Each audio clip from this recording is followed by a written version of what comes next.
ओम नमः सिद्धेभ्य जय श्री ओम नमः सिद्धेभ्य जय श्री ओम नमः सिद्धेभ्य। मंगलम भगवान वीरो मंगलम गौतमो गणी मंगलम कुंद कुंदाद्यो जयंधर्मोस्तु मंगलम। सर्वमंगल मांगल्यम सर्व कल्याण कारकम प्रधानम सर्वधर्माणाम जैनम जयतु शासनम जैनम जयतु शासनम जैनम जयतु शासनम। देखो कल अपने आहार के बारे में पढ़ा था। आहार 6 प्रकार का, पेज 22 के ऊपर। उसको थोड़ा सा उसमें कुछ रह गया था, मैं आपको फिर से बताने वाला हूँ। उसमें आहार 6 प्रकार का है।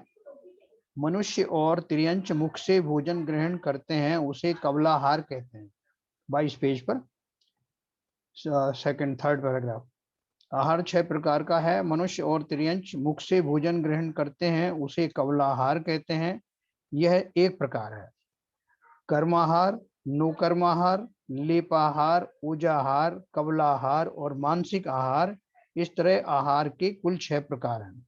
तो इसमें जो किसी को डाउट आया था ये लेपाहार और ऊजाहार के बारे में, तो देखो वैसे तो मैंने उस दिन बताया था आपको, और इसमें अपना जो अपन ने जैन धर्म जानिए पढ़ा था, उसमें पेज नंबर 258 के ऊपर में इसके बारे में और दिया विस्तार से। मैं पढ़ के सुनाता हूँ आपको।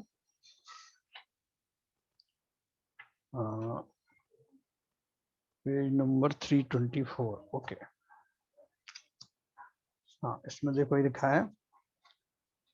मानसिक आहार तो अपन कबलाहार अपन जानते हैं, नो कर्माहार जानते हैं, कर्माहार जानते हैं।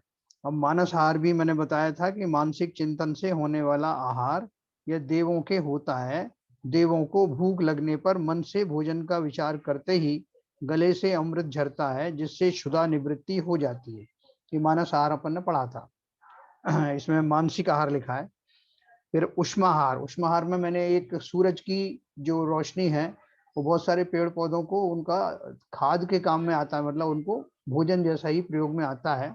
और उसका एक और स्वरूप इन्होंने बताया उष्माहार का। पक्षी द्वारा अपने अंडे को जो सेते हैं ना, उसके ऊपर बैठते हैं अंडे पर, तो उनको जो गर्मी मिलती है वो उनका आहार का काम करती है। पक्षी द्वारा अपने अंडे को सेना उष्माहार है या ऊजाहार है। अंडे के अंदर जो जीव होता है उसका यह आहार है। और लेप्य आहार हमने पढ़ा था। शरीर के स्पर्श मात्र से ग्रहण किए जाने वाला आहार लेप्य आहार है। यह मात्र एकेंद्रीय जीवों के होता है। पृथ्वी का एक जीवों के पृथ्वी का स्पर्श ही उनका आहार है ना। उसकी वो मिट्टी में उसी में लिपटे रहते हैं, वही उनका आहार होता है। तो इस तरह से वो जो बचा हुआ था मैंने बताया आपको। इसके बाद हमने जो मोड़ वाली गति पढ़ी थी, 3 मोड़ वाली विग्रह गति में जीव 3 समय तक अनाहारक रहकर चौथे समय में आहारक होता है। पेज नंबर 23 पे आ जाइए। नोकर्म आहार करके यानी नोकर्म का ग्रहण करके जीव नया शरीर धारण करता है। शरीर निर्माण होता है, उसे जन्म कहते हैं। हॉस्पिटल में प्रसूति होने पर बच्चे का जन्म हुआ कहना तो लौकिक व्यवहार का कथन है। देखो अपन ने यहाँ तक पढ़ा था, और इसके आगे पढ़ेंगे। देखो तो कोई जीव मर गया ऐसा हम कहते हैं, तब असल में क्या होता है? पुराने शरीर के सभी परमाणु छोड़कर जीव अन्यत्र परभव की ओर गमन करता है। वो परमाणु सब यहीं छूट जाते हैं, डिसइंटीग्रेशन होता है उनका शरीर का। जाते समय शरीर, स्त्री, पुत्र, जमीन जायदाद, मित्र, परिवार, ऐश्वर्य, अधिकार सब कुछ यहीं पर छोड़कर चला जाता है। हा? हम लोग पदों की जो कंपटीशन में चलते हैं ना, वो किस लिए चलते हैं? कि हमें अधिकार प्राप्त हो, लोग हमारी बात सुने। तो वो उस अधिकार की प्राप्ति के लिए लोग बड़ी बड़ी जिम्मेदारियां लेते हैं कि साहब मुझे ये फला डिपार्टमेंट दे दो, ढिमका डिपार्टमेंट दे दो। तो उनमें मुख्य रूप से भाव क्या होता है कि वहां के जितने लोग हैं, सब वस्तुएं हैं, वो सब मेरे आधिपत्य में रहें ना। ये मुख्य भावना होती है। और ये क्या बोल रहे हैं कि जब वो जीव जाता है तो न केवल शरीर, स्त्री, पुत्र, जमीन जायदाद, मित्र, परिवार, ऐश्वर्य, बल्कि अधिकार जो प्राप्त हुए हैं वो सब कुछ यहीं पर छोड़कर चला जाता है। तो किसी ने पूछा कि भाई कुछ तो साथ में ले जाता होगा? बोले हाँ बिल्कुल ले जाता है।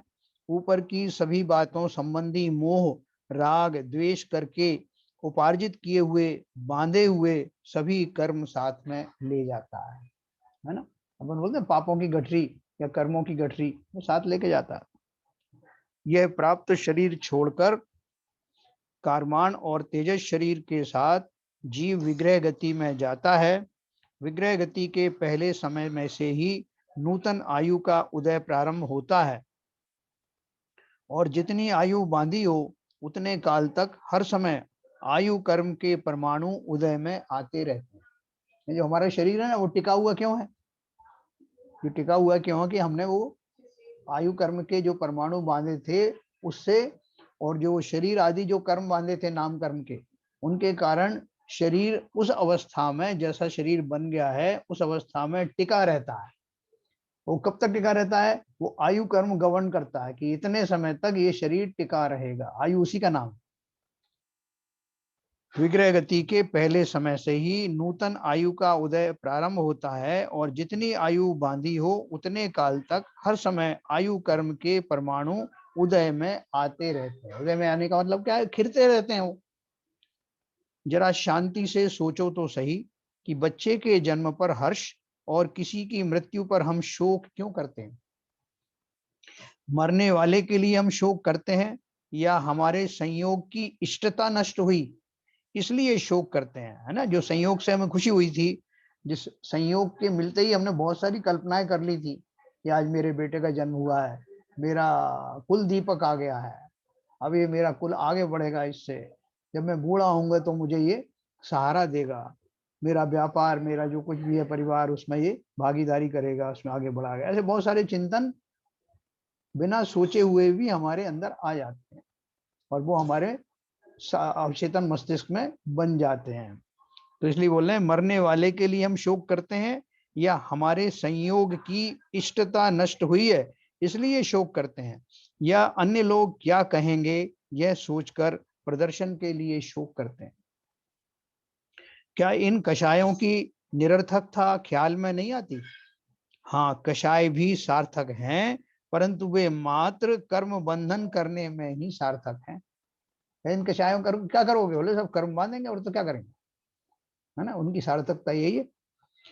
वर्तमान में शोकादि संक्लेश परिणाम करने पर जो कर्म बंधते हैं उनके उदय में पुनः वैसे ही प्रसंग भविष्य में प्राप्त होते हैं। देखो बहुत इंपॉर्टेंट बात।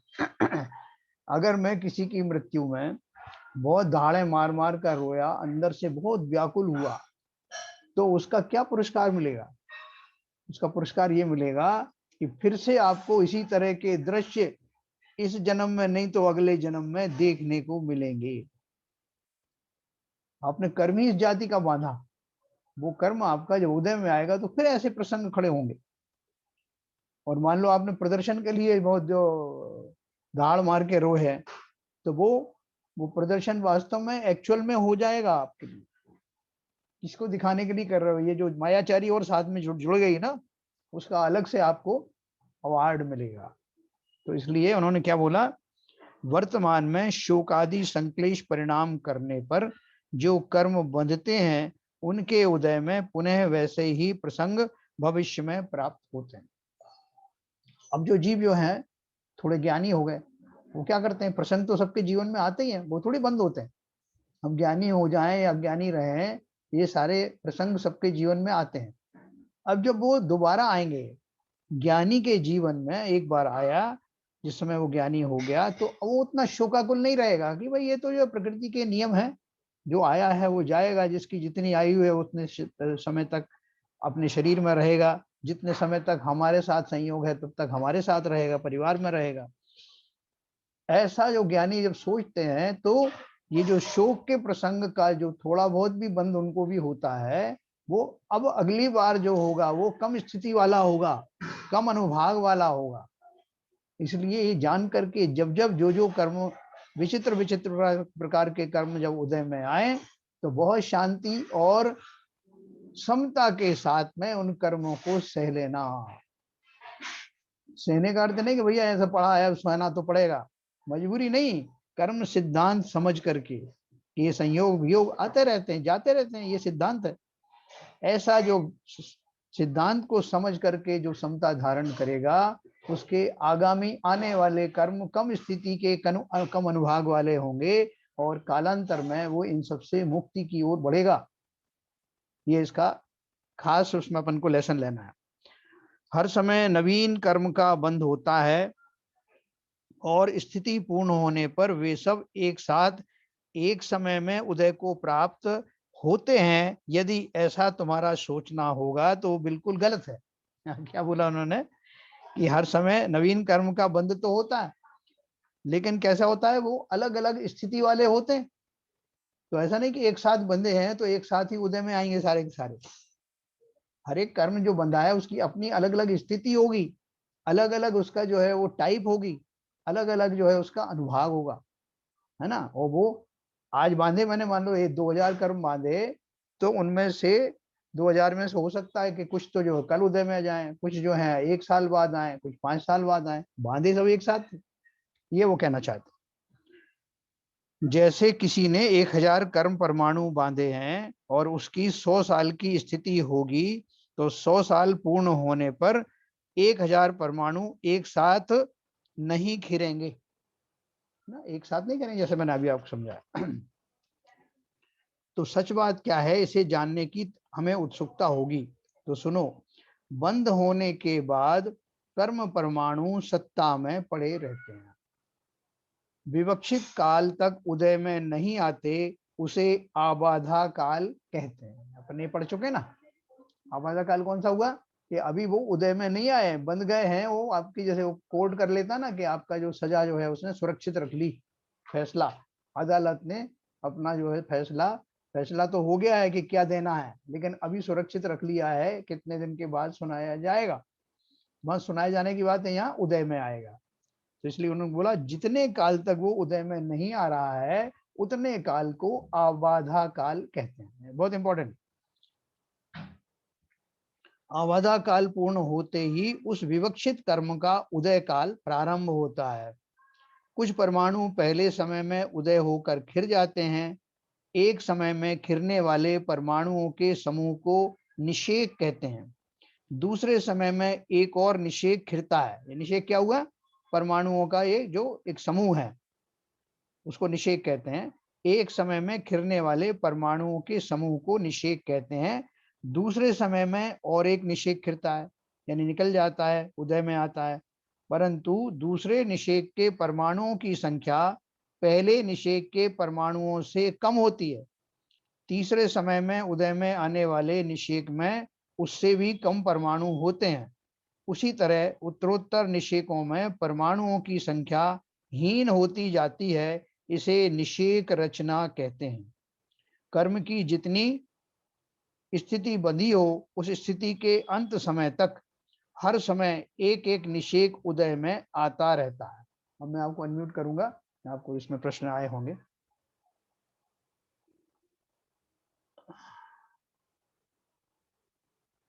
हाँ साहब बोलिए। निषेकों के बारे में समझ में आया? परमाणु, हाँ परमाणु सर फिक्स होते हैं? कहाँ फिक्स होते हैं? जो कर्म में से बनते जाते हैं अपने, हाँ बन रहे हैं, जड़ रहे, सब कुछ होते जाता है। हाँ। कितने परमाणु हमारे साथ जुड़े रहते हैं ऐसे? कितने, मतलब मैक्सिमम ऐसा कुछ है?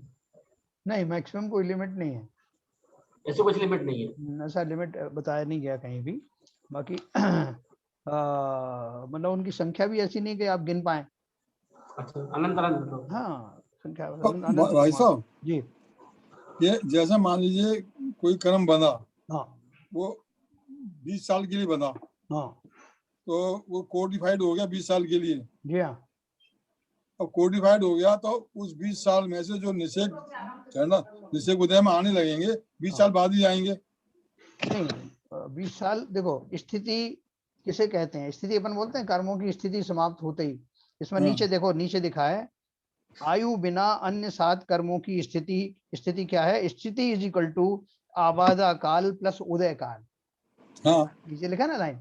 इसका अर्थ क्या है कि वो जो आवादा काल है उसको जोड़ करके हम स्थिति बोलते हैं। कर्मों की स्थिति कितनी बंधी, उसमें वो आवादा काल भी हम शामिल कर लेते हैं।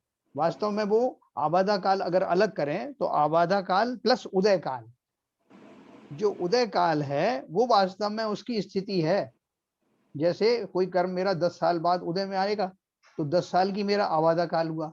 बिल्कुल सही है। 10 साल के बाद जब वो उसमें कर्म फल देना शुरू करेगा और उसकी स्थिति मान लो 1 करोड़ सागर की है, अच्छा तो 1 करोड़ सागर तक आपके ऊपर पुष्प बरसाते रहेंगे वो, चाहे अच्छा नेगेटिव हो मतलब चाहे आवादा पॉजिटिव। मतलब आवादा काल वो है जी जब बंध जाता है, उसके बाद जो शुरू होता है तब वो पता नहीं हाँ कब तक देगा। बराबर, कि कब तक हाँ। बचोगे, बोलते हैं ना बकरे की माँ कब तक खैर बनाएगी। ये तो ऐसा ऐसा नहीं है कि जैसे 20 साल के लिए बंधा था, 20 साल के लिए बांधा था, जी तो 20 साल 20 साल में जो भी आबादा काल है वो इंक्लूड है। तो आबादा काल जब भी वो उदय में आएगा तो 20 साल के बाद फिर कब तक आएगा ये नहीं मालूम है, नहीं स्थिति वो कब है तक ना, की है। वो मालूम है ना। देखो वास्तव में तो क्या है, आप इतना ही समझिए कि हर एक कर्म जब उदय में आता है और जब तक उदय में नहीं आता, बन तो गया है, बन हाँ जाने के बाद सत्ता में पड़ा हुआ है, और हाँ जब वो उदय में आने का उसका पीरियड जब तक नहीं आता, उस काल हाँ को आबादा काल कहते हैं, ऐसा समझ लीजिए पक्का। हाँ ठीक है। ठीक है, अब जब वो उदय में आया, आबादा काल तो छोटा सा ही होता है एज हाँ कंपेयर टू द स्थिति। अच्छा स्थिति के कंपैरिजन में आबादा काल थोड़ा होता है, उतने समय तक जो उदय में नहीं आया। हाँ जैसे किसी ने 33 सागर की आयु बांधी, 33 सागर का कोई कर्म बांधा, तो ज्यादा आबादा काल कितना होगा, 100 वर्ष का होगा। अब इसमें आएगा ये सब। अच्छा हाँ जैन तो साहब, आबादा, एक सेकंड, आबादा काल उतना छोटा सा हुआ, उसके बाद जो उदय काल चलेगा, उदय काल जैसे मान लो आपने माना कि 10,000 वर्ष का उदय काल है उसका, हाँ यानी वो कर्म, जैसे हम स्थिति बोलते हैं ना, स्थिति का हम अर्थ क्या निकालते हैं और वो सही भी है, उदय हाँ काल के इसको हम वास्तव में स्थिति समझते हैं। हाँ वो जो 10,000 साल तक अब जो फल देगा वो कंटिन्यूअस देगा, हाँ तो उसको जो है वास्तव में स्थिति बंध हम कहते हैं। अच्छा जब 100 साल के बाद में उसका उदय काल शुरू होगा तो 10,000 20,000 जो भी उसकी स्थिति बनी है उतने समय तक निरंतर आपको फल देगा। अच्छा अच्छा हाँ बोलिए शिव हाँ जैन जैन साहब। साहब, हाँ बोलो। इसमें बहुत बड़ा कंफ्यूजन हो रहा है। हाँ ये जो एक मिनट, देखो भैया किसकी आवाज आ रही है।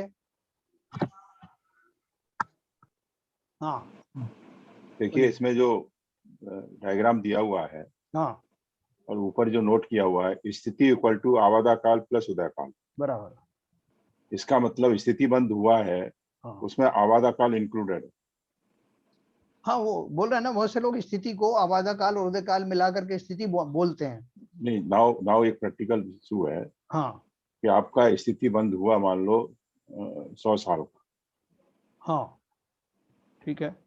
तो उसमें आवादा काल कितना होगा हाँ और उसके बाद उदय काल कितना होगा, ये कैसे डिफाइन करें? वो आगे आ रहा है, वो आगे आएगा नहीं, कैसे। इसमें डायग्राम में जो दिया है ना, डायग्राम में ये दिया देखो, जो उसने एक एरो बना के दिया ना, जहाँ आबादा काल लिख के एरो लिखा लगाया है, हाँ वो तो तो वो एक हॉरिजेंटल लाइन है। नहीं नहीं, वो इसका मतलब, डिवीजन तो हो गया, हाँ फिर डिवीजन हो गया, इसका प्रोपोर्शन कैसे आएगा, कितना आवादा काल है कितना उदय काल?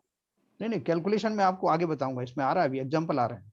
आएगा सर, लेकिन एक सागर की स्थिति पे करीब 100 साल का आवादा काल होता हाँ है। वो मैंने बताया, अभी आगे आ रहा है।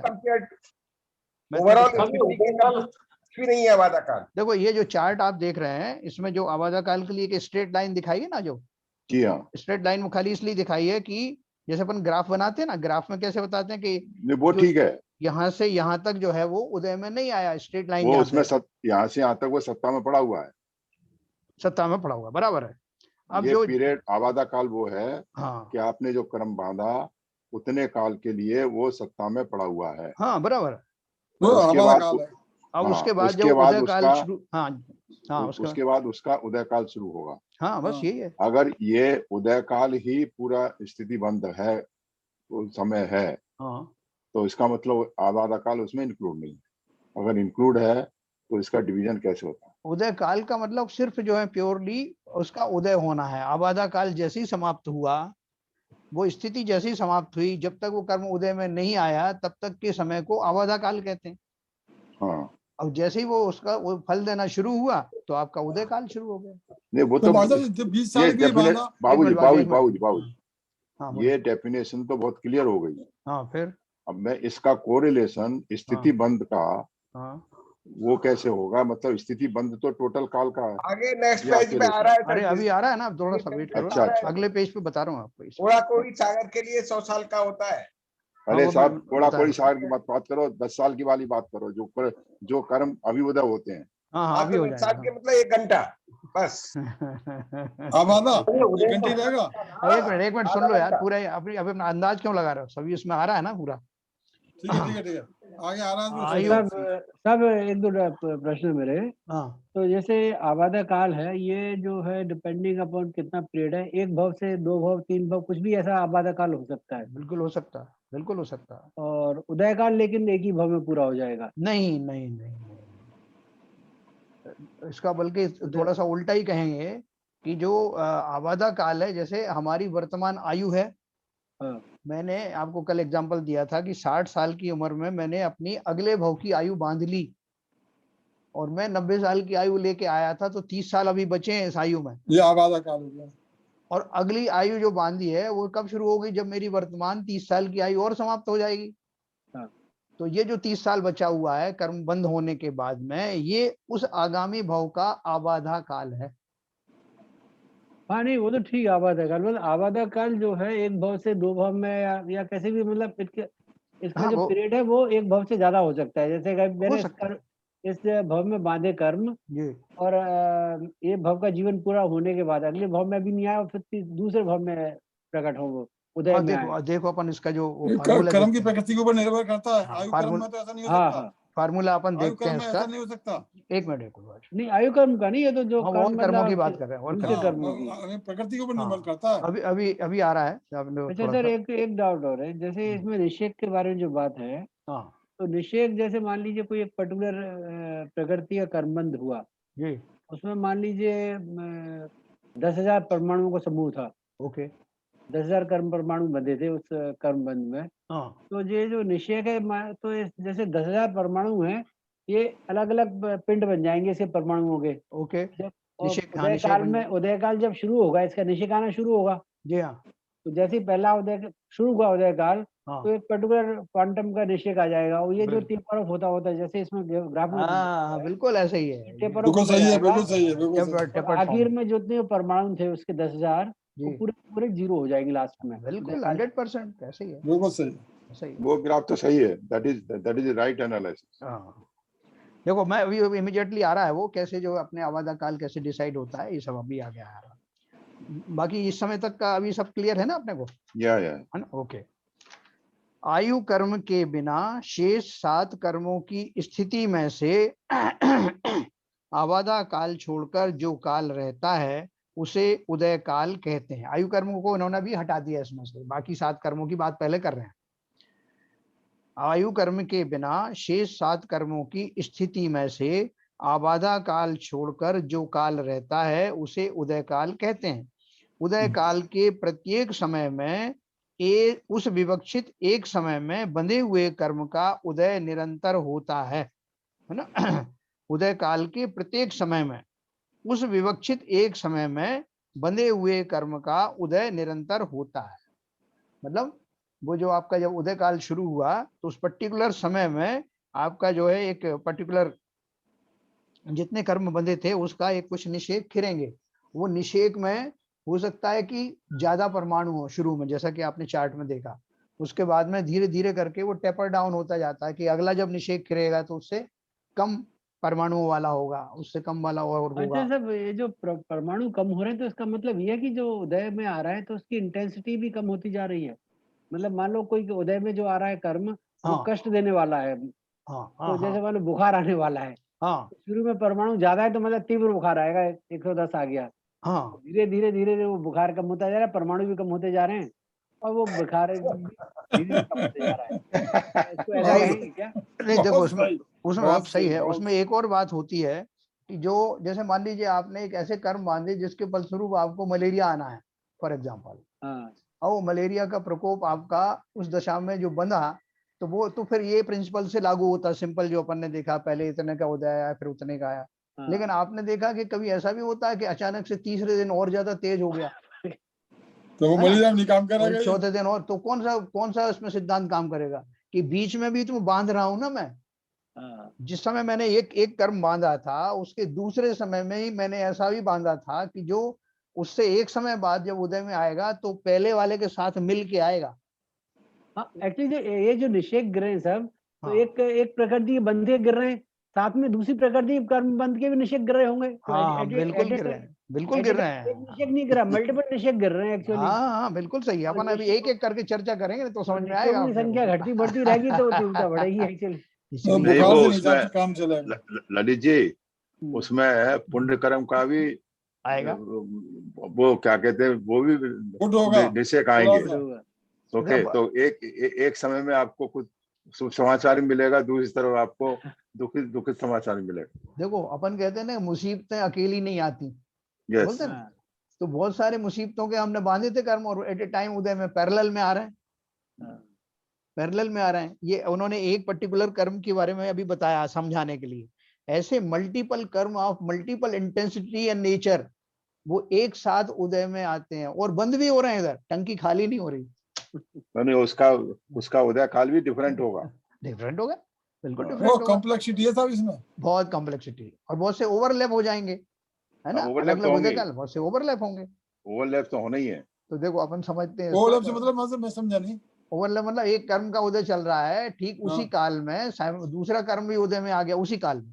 अच्छा अच्छा अच्छा। ओवरलैप ऐसे हो गया। जैसे मान लीजिए आपकी जो 100 साल की एक जो कर्म की स्थिति है, कर्म उदय काल चल रहा है 100 साल का, हाँ और वो 98 साल में एक और कर्म उदय में आया और उसी जाति का आया मान लीजिए, तो वो 98 साल, वो तो 100 साल में खत्म हो गया, उसके साथ में 98 में जो आया था वो कंटिन्यू है अभी। अच्छा अच्छा अच्छा। जैसे एक साथ सजा देते हैं ना उसको, 6 साल की सजा इस बात की और 5 साल की सजा उसका, सारी सजाएं एक साथ चलेंगी। एक साथ चलती हैं, यहाँ भी एक साथ चलती हैं, यहाँ भी एक साथ चलती हैं। बहुत बढ़िया सिस्टम है ये। हमको जो है ना वो समझने के बाद में ये नियम इसी देख के तो नहीं बनाया कहीं। हमारे सिद्धांत के हिसाब से तो नियम नहीं बनाया उन्होंने। बाबूजी, ये क्रिमिनल कोड है ना, ब्रिटिश वाले, ब्रिटिश गवर्नमेंट बना के गई है, उनसे पूछो। नहीं वो तो देखो इसका मतलब सर ये हुआ कि शनि के 7.5 सब बेकार है, ये सब ये कहना है जब झूठ बोलते हैं सबका। क्या ये शनि के 7.5 लग गई है या ये कोई लग गई है, ये सब झूठ बोलते हैं, ये सब बेकार की चीजें हैं। देखो अभी से अपने को काफी कुछ समझ में आने लगा। किसी को कहने की जरूरत नहीं कि ये मिथ्यात्व है या खोटा है। अपन सिद्धांत की बात करेंगे तो अपने आप समझ में आएगा कि बाकी सिद्धांत के अलावा जितना है वो सब गलत है ना। तो देखो क्या लिखा उन्होंने, उदय काल के प्रत्येक समय में उस विवक्षित एक समय में बंधे हुए कर्म का उदय निरंतर होता है।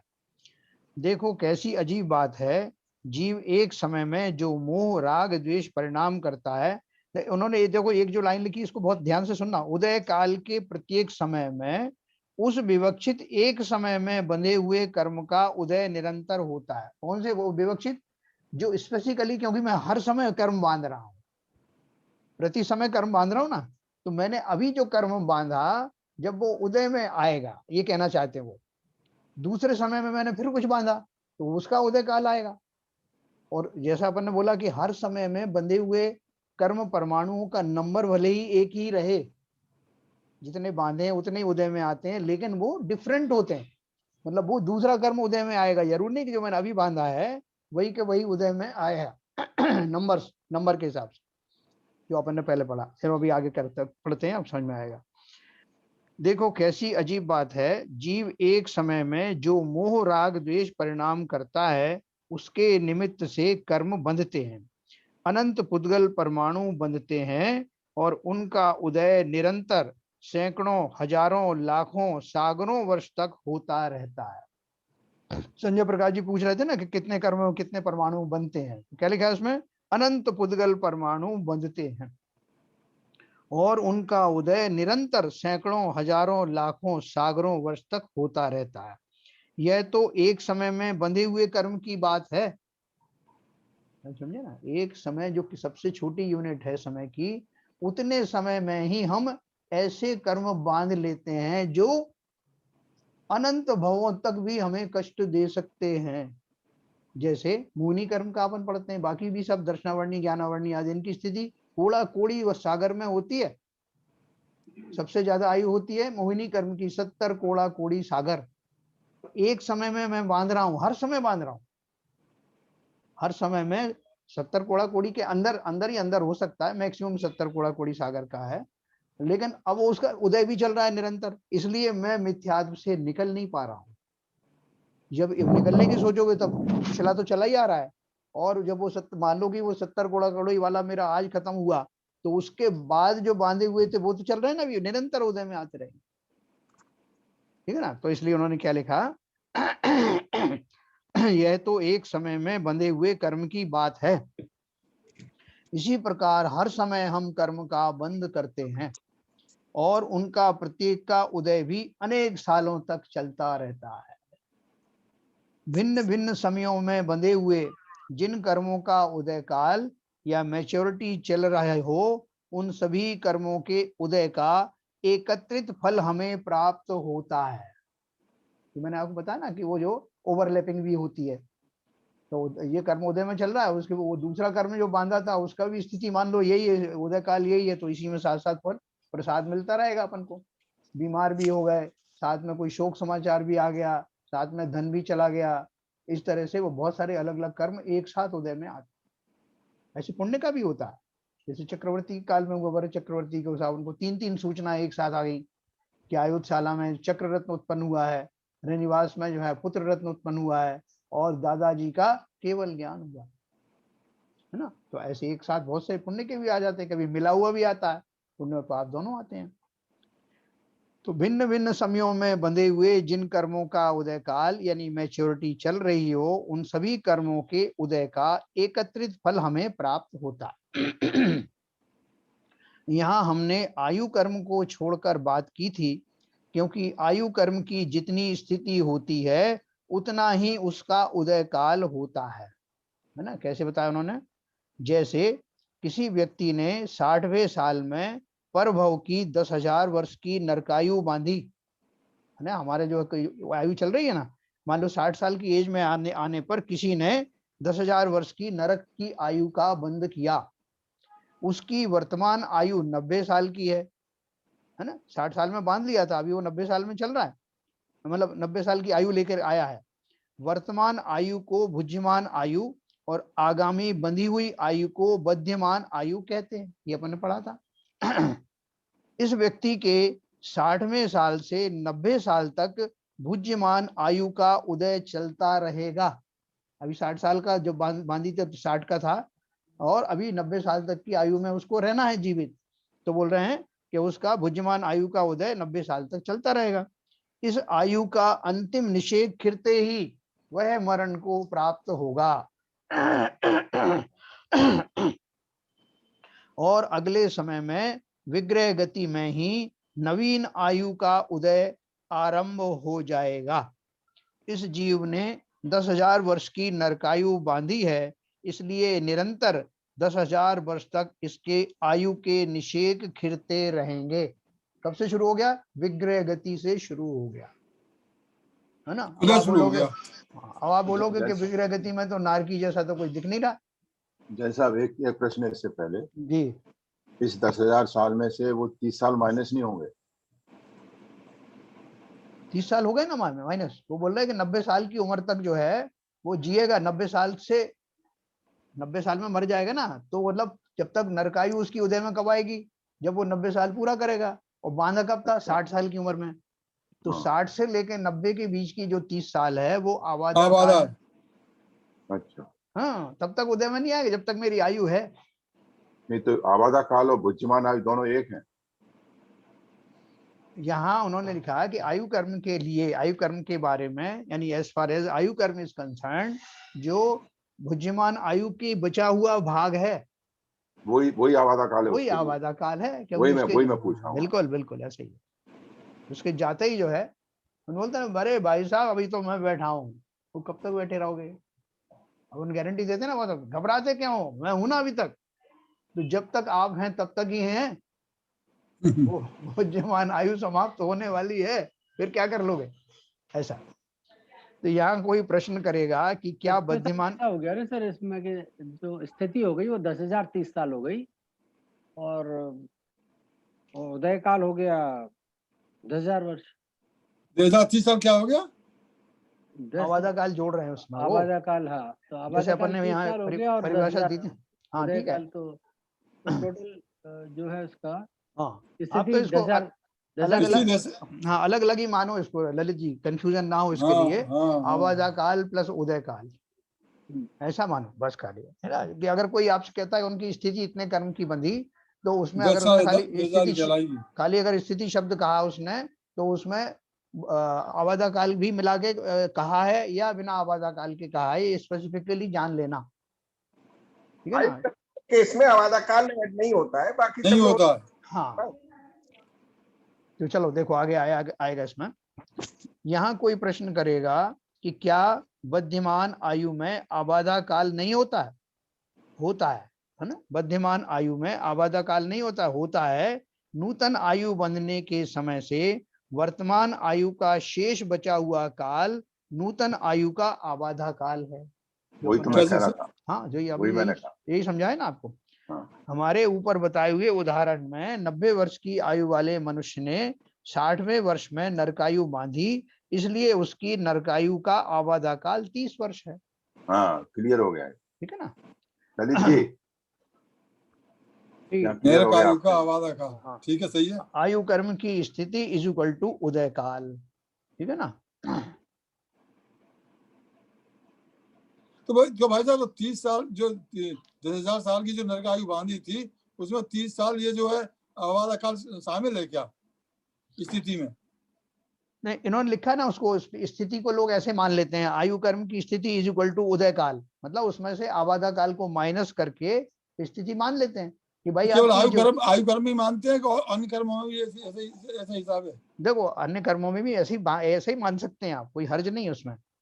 तो फिर वो तो प्रिंसिपल तो सेम है। हाँ क्योंकि देखो ऐसा है, अब मैंने कहा कि उसने साहब 10,000 साल की नरकायु बांधी, तो नरकायु का अर्थ क्या है कि उसका उदय काल, जब नरकायु जब शुरू होगी तो उसका उदय काल 10,000 वर्ष का रहेगा। बहुत सिंपल है ना। अपन बोले 70 कोड़ा कोड़ी सागर का मैंने मोहिनी कर्म का बंद किया, इसमें मैंने आबादा काल आपको नहीं बताया, है ना। इसका बहुत क्लियर मतलब यह है कि जब वो कर्म जो मैंने बांधा था उदय में आएगा, जो भी आबादा काल कैलकुलेट होगी, उसके बाद 70 कोड़ा कोड़ी सागर तक निरंतर फल देगा। उसके बाद आबादा काल के बाद आबादा काल बहुत लंबा नहीं होता है, लेकिन फिर भी बहुत सारे जन के लिए नहीं, आबादा काल एक सिद्धांत तो मालूम होना चाहिए। हाँ बता रहे हैं। ज्यादा हो कम हो, मेरा मतलब कहने का स्थिति जो है आबादा काल इंक्लूड करके बनेगी। तो मान लो मतलब मैंने 10 साल की बांधी स्थिति, तो 10 साल में हमारे 2 ही दिन है, तो 2 दिन वो जो है 2 दिन का जो आबादा काल है वो स्थिति इंक्लूड होगा। हाँ अगर मान लीजिए अगर नहीं सर, आप पेज 25 में जो सेकंड पैरा है आयु कर्म के लिए ये फॉर्मूला लागू नहीं है, बस इतना कहना है उसमें। आयु कर्म नहीं है लागू, उसमें उन्होंने आबादा काल यहाँ आयु कर्म को छोड़कर बात की थी हमने।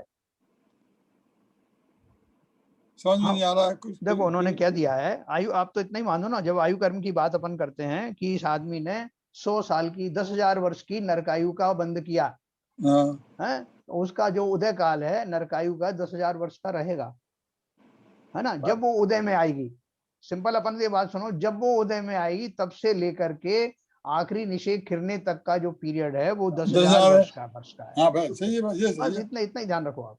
अब कोई अगर कोई उसमें ये पूछेगा कि इसमें आबादा काल क्या है इसमें आबादा काल, तो आबादा काल आयु कर्म के कंसर्न में अगर आप सोचेंगे तो जो बची हुई नई आयु बांधने के बाद जितनी आयु बची हुई है अभी शरीर की, वो उसका आबादा काल है। बिल्कुल सही है, बिल्कुल सही है। ये तो अपना कंसेप्ट यही हम जान यही सिद्धांत जैन साहब। इसका दूसरा वे ये भी है कि जो 10,000 साल की मान लो नरकायु बंधी, तो वो उदय में आएगी उसी समय से जब वो गति में जाएगा, क्योंकि नरक गति तो तभी से शुरू होगी।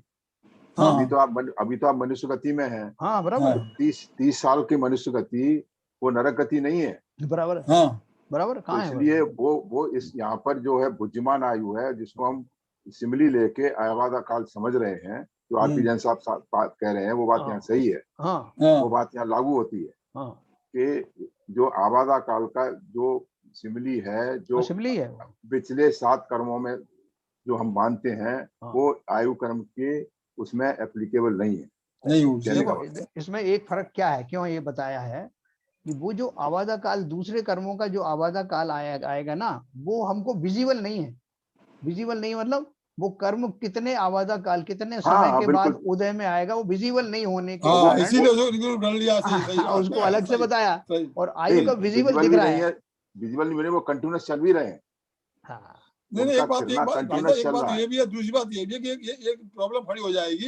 ये भाई साहब सीविजन साहब बता रहे हैं ना, एक गति से दूसरी गति में जाएगा आदमी, तो वो गति के हिसाब से तो वो मामला गलत हो जाएगा। इसलिए सीविजन साहब जो बता रहे हैं वो हिसाब से सही बैठता। चलो आगे चलते हैं। तो आबादा काल तो कहीं भी विजिबल नहीं है, चाहे कर्म हो या वैसा कर्म हो, कोई भी। यहाँ आबादा काल अपने को दिख रहा है ना, आयु कर्म में दिख रहा है ना कि मेरी आबादा काल इतनी है जितनी मेरी आयु बची है। नहीं बची हाँ, है, जब सब आधारित है सर, आप तो नहीं जानते। बची है। एक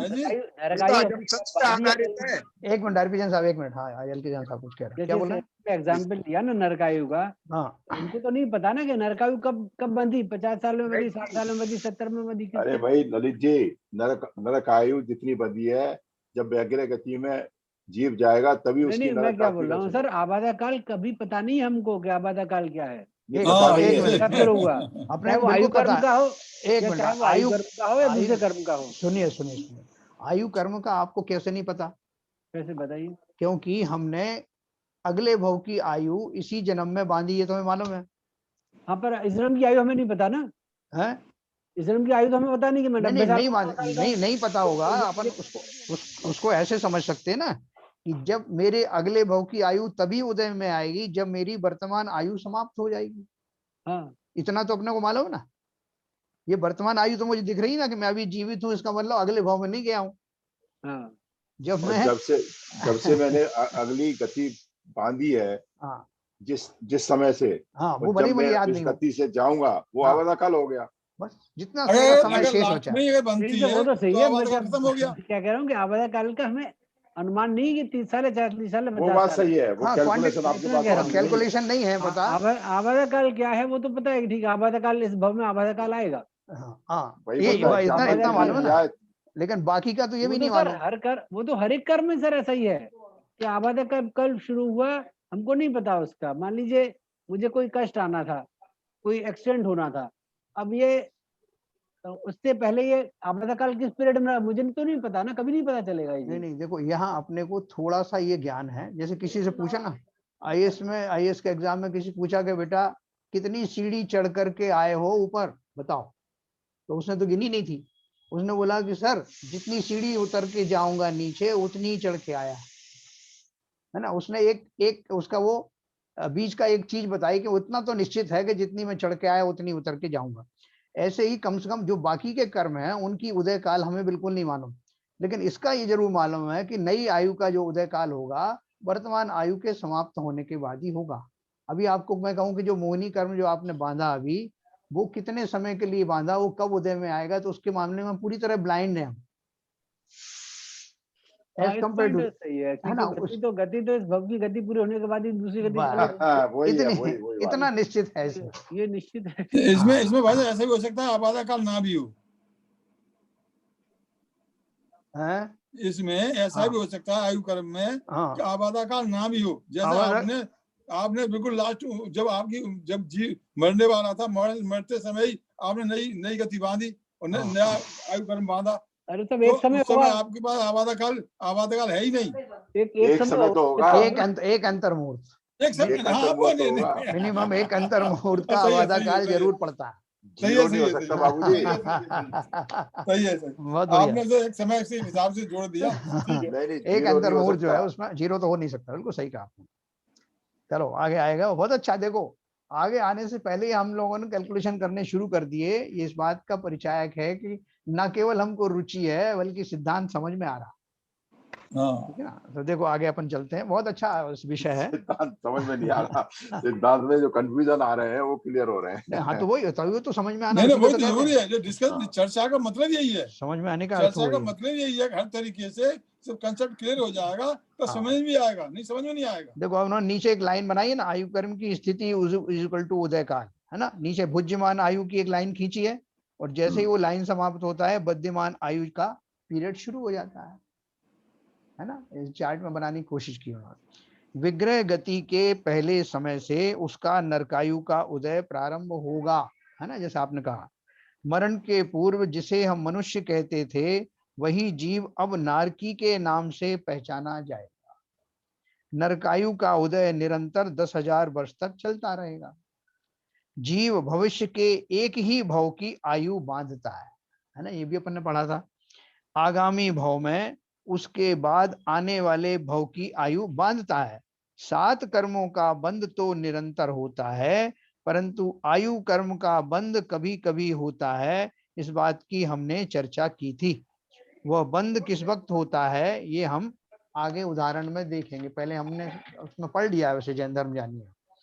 तो क्या लिखा है उन्होंने, वर्तमान यानी भुज्यमान आयु के 3 भाग करना, अर्थात 3 भाग करना। उसमें से 2 भाग आयु बीत जाने पर यानी अंतिम त्रिभाग शेष रहने पर जो एक अंतर मुहूर्त काल है उसमें नूतन आयु का बंध होने की संभावना होती है।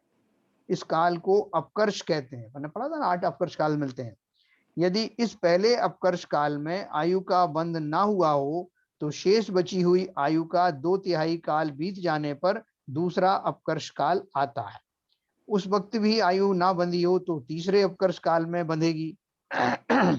इस तरह अधिक से अधिक 8 अपकर्ष काल होते हैं।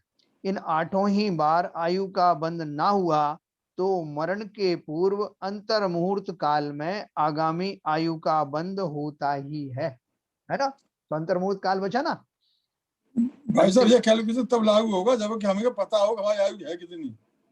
हाँ नहीं वो बात ठीक है, वो बात ठीक है, लेकिन जो अपने को पता ही नहीं है तो कुछ पता नहीं है। इतना कैलकुलेशन है सब। भाई इतना तो पता है कि मेरी अगली आयु का उदय मेरी वर्तमान आयु की समाप्ति के बाद होगा। हाँ नहीं इतना निश्चित है। कैलकुलेशन लागू नहीं हो पाएगा। कैलकुलेशन अपन को पता होता तो अपन थोड़े थोड़े अवधि ज्ञानी, थोड़े थोड़े से केवल ज्ञानी कुछ कुछ होने लगते ना।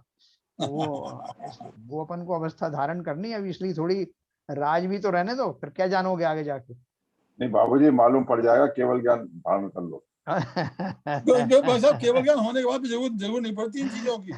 जरूरत नहीं, मालूम तो पड़ जाएगा। केवल ज्ञान प्राप्त होने के बाद में फिर तो अगले भव का सवाल ही नहीं है।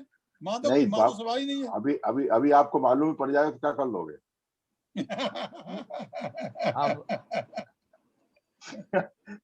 मतलब मालूम करने वाली बात है तो केवल ज्ञान से मालूम पड़ जाएगा।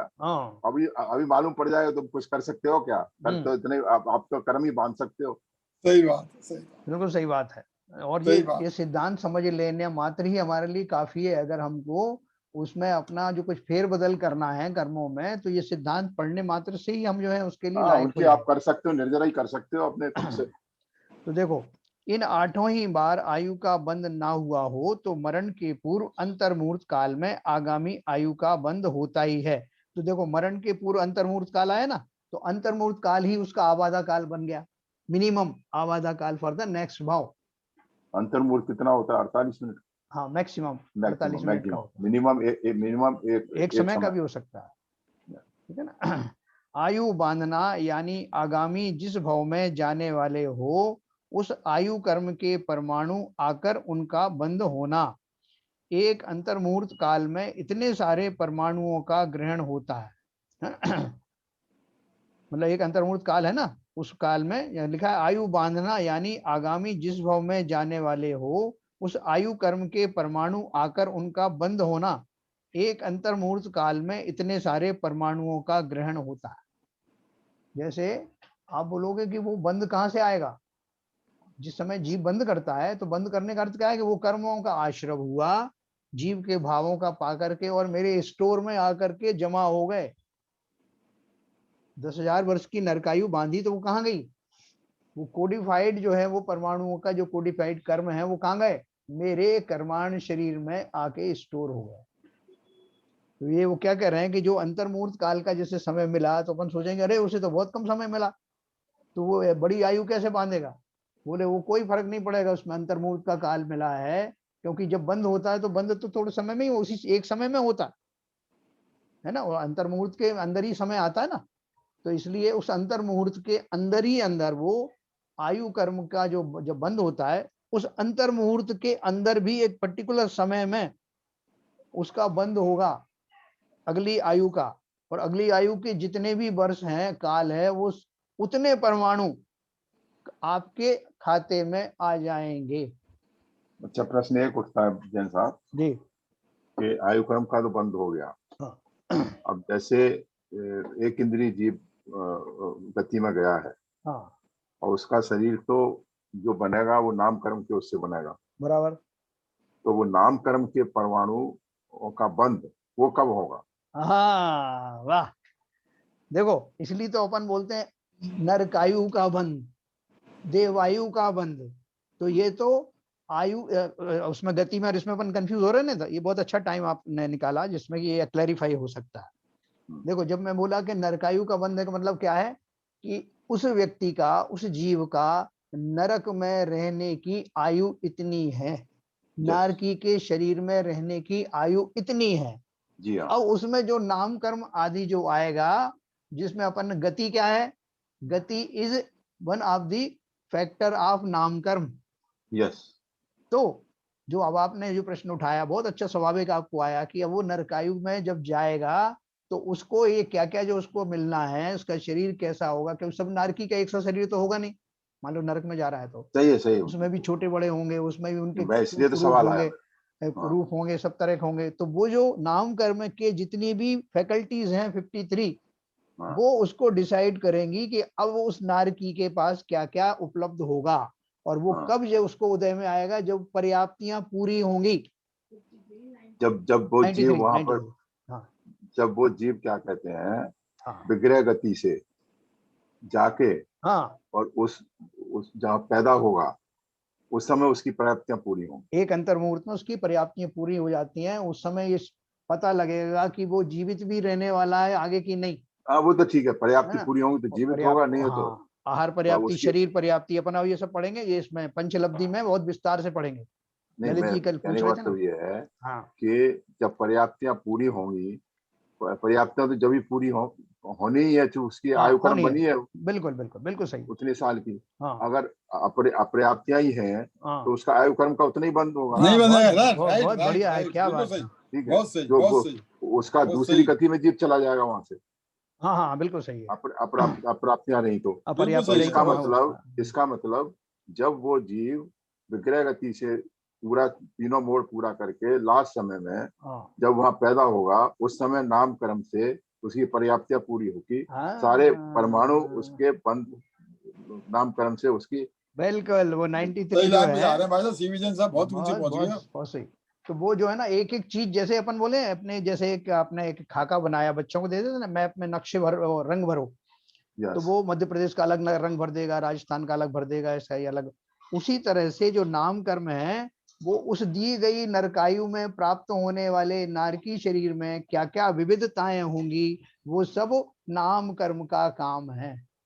वो उसी समय आ जाएगा। वो उस समय पे आएगा, उसमें फुल फोर्स के साथ में, और वो सारा अपना कार्य करेगा चित्रकार की तरह। अब इसके साथ में ही मैं फर्दर जाता हूँ कि हाँ नाम कर्म हो गया, जी, उसके बाद उसका गोत्र कर्म भी आएगा, गोत्र साथ में ही आएगा ना।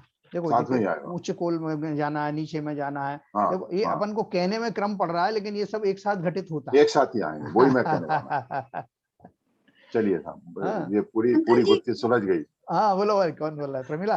हाँ, हाँ, बोलो मेरा एक क्वेश्चन है, जैसे अंतर मुहूर्त में हम आयु कर्म बांधते हैं, जी। तो अंतर मुहूर्त में जब हम बांधते हैं तो हमारे उस समय क्या परिणाम रहते, उसके हिसाब से रहता है, या पहले के भी हमारे परिणामों के हिसाब से आयु बंद होता है? नहीं, देखो, अपन ने एक बहुत सिंपल चीज पढ़ी थी कि आयु कर्म जो है वो बंद होता है ना, जो अपकर्ष काल दिए ना उन्होंने, वो अपकर्ष काल भी कैसे आते हैं, उसके पीछे भी एक रहस्य है कि जब भी कोई आयु कर्म का जब बंद होता है, किसी भी कर्म का बंद होता है, तब उसके जो भाव चल रहे होते हैं ना जीव के, वो ऐसे एकदम ना तो पीक पे होंगे, ऊपर जाने वाले होंगे, ना नीचे, ना संक्लेशित परिणाम होंगे वो बहुत ज्यादा, और ना बहुत ज्यादा शुभ परिणाम होंगे। बीच की स्थिति जब एवरेज वाली चल रही होगी, उसी समय वो अपकर्ष काल प्रकट होता है ना। जैसे मान लो अब मुझे किसी बात पे मैं नॉर्मली शांत रहता हूँ और एक दिन बहुत गुस्सा आ जाए, तो कोई उसको उसी बात पर डिसाइड कर ले कि साहब बड़े गुस्सैल स्वभाव के आदमी हैं, तो बाहर में तो कोई कर सकता है ऐसे डिसाइड, लेकिन प्रकृति को मालूम है कि वो ऑब्जर्वेशन करते हैं कि कितनी देर में इसका जो है वापस नॉर्मल आ जाता है। तो वो मेरे एवरेज भाव हैं उस पर्याय के, तो वो 8 जो अपकर्ष काल हैं वो उसी तरह से बनाए जाते हैं जब मेरे वो एवरेज वाले भाव चल रहे होते हैं। तो सडनली गुस्सा आ गया और आप मुझे सजा दे दी, ये तो बहुत क्रोधी आदमी है, जबकि मेरा नॉर्मल स्वभाव वो ऐसा नहीं है। तो प्रकृति ने ऐसी व्यवस्था रखी है कि जब भी मेरा न बंद होता है तो वो बंद ऐसा होता है कि मेरे उस समय में, आयु की बात कर रहे हैं, उस काल में मेरे जब एवरेज भाव चल रहे होंगे उसमें से ही एक अपकर्ष काल ऐसा आएगा जिसमें कि मेरा कर्म बंद होता है। और एवरेज भाव कौन से चल रहे हैं? मेरे सामान्य रूप से बहुत क्रोध के भाव रहते हैं पूरे स्वभाव में, लेकिन उस समय में बीच के भाव रहे, बहुत ज्यादा नहीं है और बहुत कम नहीं, तब मेरा ये बंद होगा। आपका प्रश्न और कुछ और था क्या? नहीं, और जो अंतर्मूर्त में जैसे बंद होता है, मैंने बोला जैसे एक्सीडेंट हुआ, आयु बंद नहीं हुआ और अंतर्मूर्त में होता है, तो उस समय की बात करें तब फिर वो कैसे कि हमारे पूर्व के कर्म भी साथ देते, उस समय हमारे भाव कैसे बने हैं उसके हिसाब से आयु होती है। हाँ, जो उस समय जो उसके जो भाव होते हैं वो एवरेजिंग भाव होते हैं एक्चुअली। अपन कह सकते हैं कि बहुत, एक मिनट रुको बाबू जी, एक मिनट रुको, पूरी जवाब देना, पूरा जवाब तो देना दो, तो बताए। हाँ एक मिनट। जिस समय वो उसके जो भाव चल रहे होते हैं ना, तो एवरेज भाव चलते हैं, लेकिन अपन को देखने में ऐसा लगता है कि वो जो उस समय तो बहुत संक्लेशित परिणाम हो रहे थे, उस समय आयु कैसे बंधी? क्योंकि जब वो एक्सीडेंट वगैरह से मरा तो उस समय उसके उस पर्टिकुलर काल में तो उसके संक्लेशित परिणाम होंगे ना, तीव्र आर्त ध्यान, उस समय ना? तो हाँ, तो उस समय जो उसका जो आर्त ध्यान का जो है जो बंद हो, आर्त ध्यान के समय में जो बंद होगा वो स्पेसिफिकली उन भावों के कारण ही होगा बंद उस समय में, जो अंतर लास्ट अंतर्मूर्त में होता है। बाकी इन जनरल तो ऐसे ही होता है कि जब उनके जो एवरेज भाव होते हैं उस समय भी अपकार जनरल में एवरेज निकाला जाता है। हाँ, एवरेज निकाला जाता है। नहीं मैं सर ये कह रहा था, योद्धा है, जब योद्धा अगर मान लीजिए लड़ रहा है, वो तो तेज गुस्से में होगा, क्रोध में होगा, उसके तो बहुत से कसाएं बहुत तेज होंगी लड़ते समय, और उस समय मारा जाता है, तो वो तो उसको छोड़ करके और कर्म उसका भी गति बंधी नहीं, आयु बंधी नहीं है, तो लस्ट में अगर मालूम मरता है वो, तो उस समय तो उसके भाव संक्लेशित ही रहेंगे। नहीं, देखो जरूरी नहीं कि संक्लेशित ही रहे। मैं आपको एक उदाहरण बताता हूँ। बहुत सारे जीव ऐसे होते हैं, जैसे कि राजा मधु का मैंने आपको उदाहरण दिया था। राजा मधु जब युद्ध कर रहे थे शत्रुघ्न से, हाथी पर बैठे बैठे, जबकि बहुत क्रूर गुस्से में थे वो कि मैं जीत के मानूंगा इनसे, और वो बलशाली थे, लेकिन अचानक से उनके मन में ऐसा आया युद्ध भूमि में कि क्या रखा है इस सब में। अभी युद्ध के लिए तैयार होके आए थे, एकदम भाव बहुत तीव्र कषाय वाले थे, लेकिन अचानक से भावों में परिवर्तन आया और हाथी पे बैठे बैठे केश लॉन्च करने लग गए। मरण नहीं हुआ उनका, मरण की बात कर रहा हूँ। रुको तो सही है। अब जो क्या है कि उनका तो चलो थोड़ी आयु बाकी थी, इसलिए जो है उस समय उनके भाव जो है अपन कह सकते हैं कि ठीक मरण के काल में नहीं होके उससे पहले हुए। है ना? लेकिन बहुत सारे जीव ऐसे भी होते हैं जिनको उस पर्टिकुलर काल में जब वो मरने लगते हैं तो एकदम शांत हो जाते हैं। अच्छा। ऐसे बहुत सारे जीवों के परिणाम होते हैं, एकदम जब मरने का टाइम आ गया तो वो सब कुछ छोड़ देते हैं, समता में आ जाते हैं। आपको बहुत ताज्जुब होगा कि इतना जो कषाई जीव अचानक कैसे समता में आ गया। तो अगर उसकी ऐसी होनहार है, ऐसा होना है, तो उस काल में भी वो समता पूर्वक प्राण त्याग करता है। आपने बहुत सारे जीव देखे होंगे जो सारे समय में बहुत ज्यादा लड़ाकू रहे, लेकिन अंतिम समय में कोई नहीं, मेरा ये भी त्याग है, मेरा ये भी त्याग है, मुझे कुछ नहीं ग्रहण करना। ऐसा एक पल में जो है जीव का भाव बदलते हैं। जैन साहब, हाँ, मेरा एक यहाँ कंटिन्यूस क्वेश्चन है। हाँ, जो रितु ने सिचुएशन बताई एक्सीडेंट वाली, हाँ, प्रमिला ने, हाँ, तो अभी जिस आदमी का एक्सीडेंट हुआ है उसकी तो जिस दिन मृत्यु हुई है उसकी तो आयु उसी समय तक बंधी थी। हाँ, तो जरूरी नहीं है वो तो उसका अगले भव की आयु पहले ही बांध चुका होगा ना, जरूरी थोड़ी ही उस समय बंधी है। नहीं, दोनों चीजें जरूरी नहीं है। हाँ, दोनों ही चीजें जरूरी नहीं है, या तो उसने पहले ही बांध ली आयु। हाँ, वही मैं कह रहा हूँ। हाँ, बिल्कुल। तो जब पहले बंदी होगी तो उस समय जैसे उसके एवरेज परिणाम होंगे, हाँ, उसके हिसाब से उसकी आयु बंध गई होगी। बिल्कुल, है ना? और इस समय भी जैसे बाबूजी बता रहे हैं एक्सीडेंट के टाइम पे उसके बहुत बड़े आर्थियान था, या किसी ने सुसाइड करके उसने सुसाइड करके मृत्यु हुई है उसकी, हाँ तो उस समय जो भी उस समय संकलित परिणाम होंगे उसके अनुसार उसकी आयु बंधेगी। हाँ, बट जनरली ऐसा होता है कि जैसे जो सुसाइड वगैरह करने वाले जो भाव हैं उनको अपकर्ष काल ही वही मिलता है। हाँ, उसी काल में उनका बंद होता है, तो फिर उनको खोटी गतियों में जाना होता है। इसलिए तो बोलते हैं, इसलिए तो बोलते हैं, हाँ इसलिए तो बोलते हैं कि अगर आप ये अगर सुसाइड करोगे तो आपको सबसे ज्यादा नर गति में या किसी खोटी गति में जाना पड़ेगा। उसका ये प्रूफ है। हाँ। मतलब कि वो उस समय अपर मिला, संकलित परिणाम थे, उसकी वजह से आपका ये वाली आयु बंधी। बिल्कुल सही। प्रमला जी ठीक है ना? अंकल जी अभी कुछ रह गया आपका? थोड़ा कल अपन चर्चा करेंगे, ठीक है ना? नहीं हो गया, क्लियर हो गया। जो अपवर्ष काल इन्होंने 8 का आपने जैसे बताया, हाँ, तो ये चक्कर क्या एक बार में क्यों नहीं हो पाता काम? बहुत बढ़िया। आप तो बहुत बढ़िया प्रश्न पूछते हैं। नहीं, देखो चक्कर ये है कि वो बिल्कुल घोर के पूरा पक्का कर लेते हैं जिससे हमारे भी फंडे क्लियर हो जाते हैं सबके। बहुत बढ़िया। ये तो आपने बेसिक अरेंजमेंट पे ही क्वेश्चन लगा दिया। हाँ ललित जी के सारे क्वेश्चन ऐसे ही होते हैं जिसमें बेसिक फिलॉसफी पे या तो होंगे या उनका नाम यही क्यों दिया है ना। अच्छा है ना, ये भी एक है, दिशा में भी सोचते हैं आप। नहीं, इससे थोड़ा देखो उसमें मैं आपको बताता हूँ, मैं आपको उसमें भी 8 अपकर्ष काल जो होते हैं उसमें बोलते हैं कि पहले अपकर्ष काल में क्यों नहीं बंधा, मतलब उसमें वो जो विवक्षित स्पेसिफिक जो एवरेज नेचर के जो भाव होने थे उस काल में नहीं थे। 2/3 आयु के बाद में एक चांस तो आया, लेकिन आयु आपके वो एवरेज भाव नहीं होने की वजह से वो आपका निकल गया, उसमें आपका आयु का बंध नहीं हुआ। फिर दूसरा आया, दूसरे में उस तरह के आयु बंद होने लायक एवरेज भाव थे या नहीं, वो एसेस किया जाएगा, अगर थे तो उसमें बंध जाएगा। ठीक है ना, ये इसका बहुत विस्तार है, अगर आपको पढ़ना है नहीं, वो कुछ ना कुछ तो फिलॉसफी होगी सर। फिलॉसफी यही है ना, जो उसके जो एवरेज आउट करने से जो भाव जब होंगे तो भी कहते हैं आयु बंद होने वाले भाव वो उससे कोइंसाइड करेंगे जब आपका एवरेजिंग आउट होगा उस तरह का। तब आपको के भाव सही थे कि नहीं थे? नेचर में है सब व्यवस्थाएं, देखेगा कौन, यहाँ कोई भगवान तो है नहीं कि जिनको एक काम असाइन किया हो। नेचर में सब परफेक्ट सिस्टम है, कंप्यूटराइज्ड है। अंकल जी ये एवरेज भाव इसी जन्म के होते हैं या पिछले जन्म के भी होते हैं? नहीं, ये तो इसी भाव के है ना, क्यों अगली आयु बांधनी है इसी भाव में। तो मतलब इस भाव में मतलब जैसे क्रोध के भाव उसके अधिकतर रहते हैं।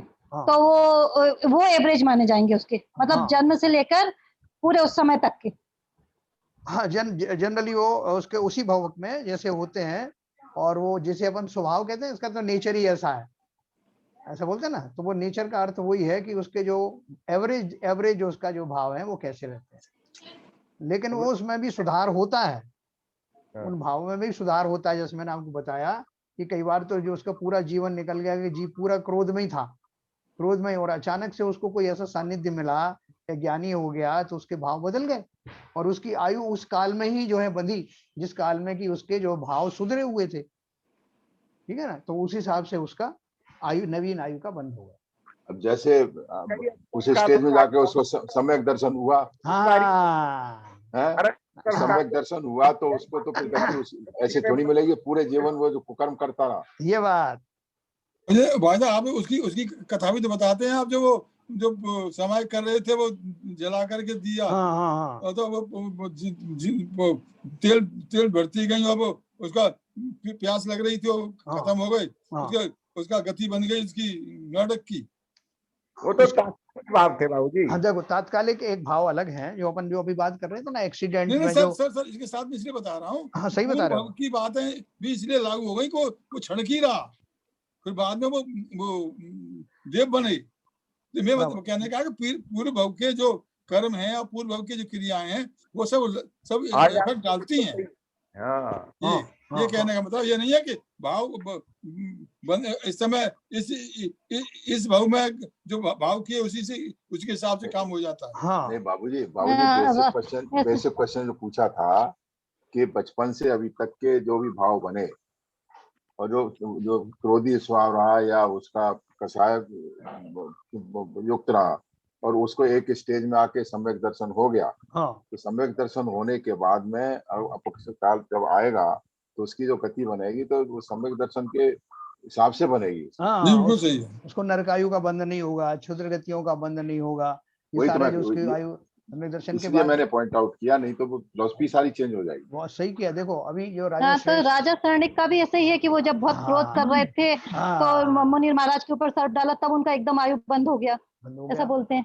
हाँ, ये आपने बिल्कुल सही एग्जांपल दिया। और उसके बाद में जब उनको, इसलिए तो उन्होंने बोला कि अगर सम्यक दर्शन हो जाता और उसके बाद तो ऐसे क्रूर भाव होते नहीं। पहली बात, सम्यक दृष्टि जीव इस तरह की क्रूरता का काम करता ही नहीं जो उन्होंने उनके गले में वो माला वो डाली, वो सर्प वगैरह डाला। और लेकिन बाद में जब उनके भाव सम्यक हो गए तो उस सम्यक का असर उसकी पिछले उस आयु बंध के ऊपर भी पड़ा। यस है ना, वो नरकाई जो कन्वर्ट हो गई। तो इसलिए देखो, अगर हमारा किसी कारण से हमारे आयु कर्म का जो बंद जो है पहले नहीं हुआ हो, अगर बंद हो गया तो उसको भुगतान तो करना पड़ेगा पहली बात, जैसे उनका राजा सैनिक ने किया। लेकिन अगर मान लो हमारा बंद ऐसे काल में होता है जब हमें सम्यक दर्शन आदि हो गया है तो वो अच्छी गति का बंद होगा, ये तो अपने को पता है, कौन कौन सी गतियों में नहीं जाएगा।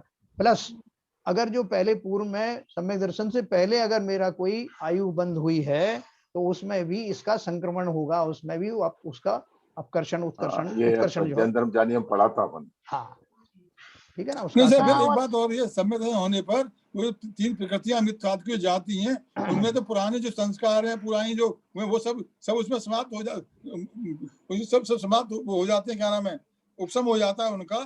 तो इसलिए सम्यक दर्शन तो होने पर तो पिछली वो नहीं होता उसका असर।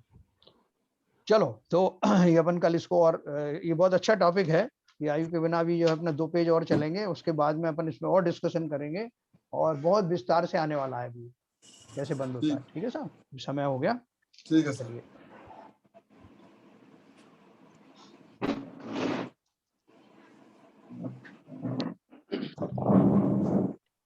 मिथ्यातम नाश वे को ज्ञान के प्रकाश वे को अपर भास वे को भानु सी बखानी है। छो द्रव्य जान वे को बंध विधि भान वे को सो पर पिछान वे को परम प्रमानी है। अनुभव बताए वे को जीव के जताए वे को काहू न सताए वे को भवे और आनी है। जहाँ तहाँ तार वे को पार के उतार वे को सुख विस्तार वे को यही जिन वाणी है। हे जिन वाणी भारती तो है जब दिन रैन जो तेरी शरण गए सो पावे सुख चैन। जिन वाणी के ज्ञान से सूझे लोकालोक तो वाणी मस्तक नमो सदा देते हैं धोख सदा देते हैं धोख। जिन वाणी माता की जय। नमोकार।